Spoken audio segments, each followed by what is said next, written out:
All right, family, we get paid to read these books. Formal education will pay you a living. I got one of those. I went to college. I got a degree. It's on the wall in my office. Very expensive wallpaper. I ain't done nothing with it since I got it. Self-education will pay you a fortune. Reading these books that cost $12, $9, $16 change my life, my family's life in the direction we're going in from changing how we think. Listen to this. This is crazy. John Maxwell preaching real good. Okay, the law of the inner circle.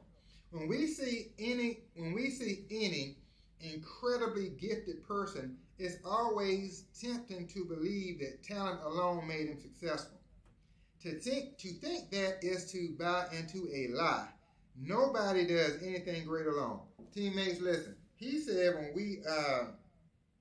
we see people, we think they did it alone. That's not how I was thinking. My thinking was worse. When I would see somebody that was winning, doing something at a high level, I would think they were lucky. I would be looking for all the advantages that they had that I don't have. All of the they knew something that I didn't know. There was some type of angle they were working that I wasn't aware of. Teammates, that is not true. They may have something that you don't know, but 9 times out of 10, in our world, they're just outworking you. 9 times out of 10, they're just more focused than you. 9 times out of 10, they're making a bigger sacrifice than you. 9 times out of 10, they are more disciplined than you. And that's why they're winning. And when I came to that realization, stop looking at people lucky. You see somebody that's doing well, just ask them, what are you doing? Instead of you sitting there scared to talk, got all this negative energy, envy, jealous. Ooh, envy, jealous. That envy and jealousy, you won't even ask them. I'm preaching better than y'all saying amen. Somebody winning, you can be so jealous and envious that you won't even ask them. They'll help you ask them. I'm preaching better than y'all saying amen. So teammates, not only are most people that are successful at a high level, they're not lucky, and they definitely, and another thing, like John Maxwell was saying, they probably got a team. They probably got some people helping them. And that's what you may be missing. All right, now listen to this. He is saying most people do have an inner circle. Everybody probably got an inner circle, but but we weren't intentional about creating it. Your best friends that you were roommates with in college or however you met them, you just kind of life led people to your path. They became your inner circle for the rest of your life. But it's just nothing wrong with that, obviously. But as far as building a business, you got to be strategic. You got to find some people that can help you, and you can help each other will be even better. Now, this is what John Maxwell says you need to look for in your inner circle. These are the 5 types of people that all of us need on our team. All right, well, first, even before he says that, he says, why do you need a team? In our industry, we're in sales, marketing, team building, recruiting, helping other people come in business with us. Man, some people, that just freaks them out. Recruiting, is that a pyramid scheme? Is that somebody tried to recruit me? Just skeptical for no logical reason whatsoever. They can evaluate a business opportunity. The average person saying something like that, they don't know how to evaluate whether one business is good or one is bad, what's the advantage, disadvantages. They just be talking. Anyway, the point is, what John Maxwell says is we all need a team, whether you're in our type of business or not. And you definitely got to have one in our type of business to win at a high level. But we all need a team. And he said, and this is interesting, he's not saying we need a team just because we need some people to work with so we can make money from their organization. He's saying we need a team because 3 things. 1, because we're not perfect. We don't know everything. We can get some advice. 2 heads are better than 1. You need people around you that can give you some ideas to help build your vision and strategy around people that may have a different set of experience so they can evaluate a situation differently. In a lot of cases, better. Number two, we need a team because we have blind spots. I mean, we have things that we do that are not positive, and we may be totally unaware of it. Totally unaware that, hey, I didn't even realize that I was saying this. I didn't even realize I reacting like this. I mean, and a lot of times when you got people that be blame, lies, ego, pride, man, they just be like negative, and they don't even realize they're negative. Have you ever been in a conversation with somebody and they like upset? Like, why are you upset? And they say, I ain't upset. Like, they didn't realize they was upset. Like, for those married folk out here, you know, you could be talking to your spouse and he or she say something to irritate you, annoy you, and now you done got heated. You didn't even realize you was heated. I'm gonna get some amen one day. But look, anyway, and the third reason, you know, and basically in the same vein, you're not perfect. We all have blind spots. And there are people out there who are strong in areas where we are weak. Teammates, Chris, I am not organized. I mean, I have to be intentional, like just organized and staying focused on having the same goals, writing it out every day, so I stay focused. But we got leaders on our team, like one of our RVPs, Jimmy Artist. Oh my God. Jimmy's so organized. He's organized. Like, he helps me in so many ways, he probably don't even realize it because he handles stuff that I don't have to think about because I probably, you know, it would take additional bandwidth for me to think about that, which would take away from what other stuff I'm thinking about, and none of us has unlimited bandwidth. Three things. I'm not perfect. We got blind spots. And there are people that are strong where we're weak, and we need those people. That's just why we need a team. Now listen to this. Now he said these are the 5 things that we're looking for in our inner circle teammates. Oh my God, this boy is preaching in his book. 1, do they have high influence with others? You need people around you that's got credibility. They know somebody. They know somebody that knows somebody. That Andrew Carnegie, richest person in American history, when he started Carnegie Steel, he said the first thing he had was a mastermind group. And him and the mastermind group didn't have any money to start the business.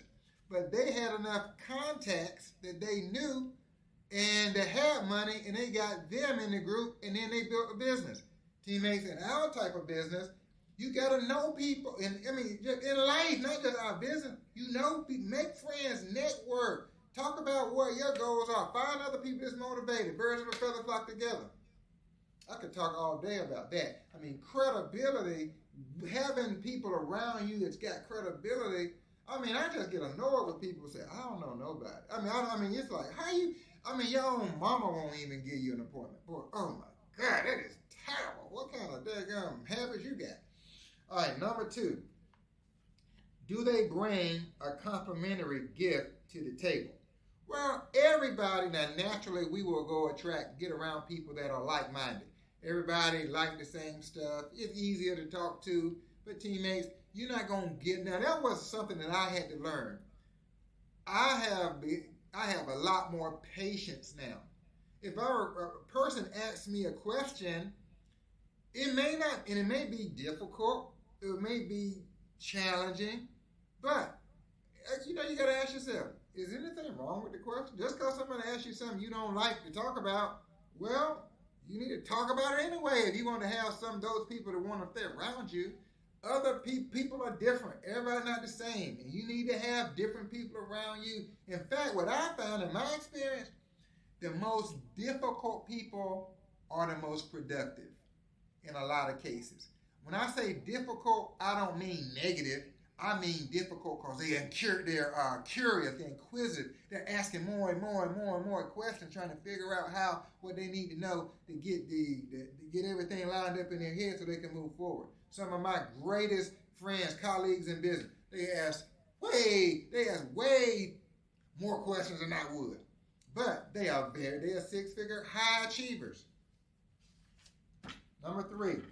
Do they hold a strategic position in your organization? You want to have people that's like an extension of the vision of what you have. Like they are like, if you winning, everybody else down here at the bottom ain't got no type of team. Like those people aren't leaders. You got to have leaders around you that y'all have, striving to a similar place and station. Number 4, do they add value to me and to the organization? Oh my God, he talked about this in the law of addition.